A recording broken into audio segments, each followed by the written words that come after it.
Who was Kate Wright? Well, Aunt Kate Wright, and Aunt was a courtesy title, was born a slave in Clark County, Kentucky in October of 1857. She was able to read and write, something not true for all African Americans of her era. Little is known of Aunt Kate's life prior to coming to Monrovia. Sometime before 1900, she became a domestic servant in the household of the Reverend John Stonestreet Van Meter, a Presbyterian minister in Lexington, Kentucky. She was living with the family in 1900 in Clinton, Missouri with her son, Lewis Marshall Wright.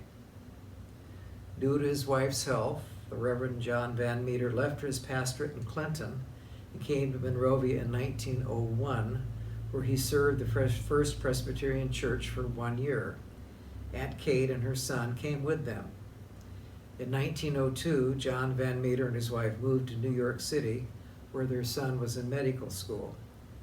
Aunt Kate remained in Monrovia and spent the rest of her life here.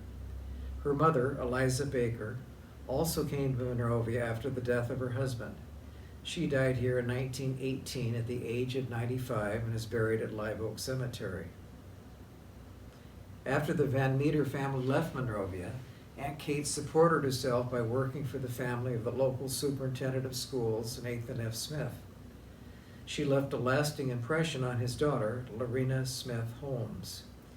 Even after the Smith family moved from Monrovia, Aunt Kate would visit them in South Pasadena, taking the Pacific Electric red car and carrying with her a basket full of her famous beaten biscuits. The earliest record of Aunt Kate's residence in Monrovia is in the 1904 tax assessment roll for the city, where she is listed at living at 528 East Cypress Avenue. She lived on Cypress for the remainder of her life. About 1907, Aunt Kate had a religious conversion, and out of that experience came the conviction that she was devoted her life to the care of the sick and indigent. She began her ministry by inviting 12 of Monrovia's most needy to live at her house. Aunt Kate tended for her guests regardless of race, gender, or religion. Later, she asked for donations of lumber to build small cottages on her property. She also asked for donations of food and nursing supplies for her patients. With limited financial resources herself, Aunt Kate believed that the Lord would provide, and time after time assistance would come from unexpected sources. Aunt Kate carried out her mission for nearly 30 years until her health failed under the burden of work she had undertaken and she was forced to retire from her ministry. For many years, Monrovians donated to a special fund so that Aunt Kate could prepare baskets for the needy at Thanksgiving and Christmas. As I've said, Aunt Kate was a one-woman Foothill Unity Center. The local newspaper published an account of the donations to her fund as an encouragement for others to give as well. Aunt Kate died on October 13, 1937, after a brief illness, and was buried in Live Oak Cemetery next to her mother. The editor of the local newspaper wrote the following in his column: "News has just come of the passing of Aunt Kate Wright. I can well remember in the early days of Monrovia when local physicians gave free treatment and Aunt Kate free board and lodging to sufferers from tuberculosis who were unable to pay for care. I have seen a dozen or more lying in their little one-room cottages on Aunt Kate's property, mostly whites, but with an occasional Negro or Japanese, and getting the best treatment she could give them.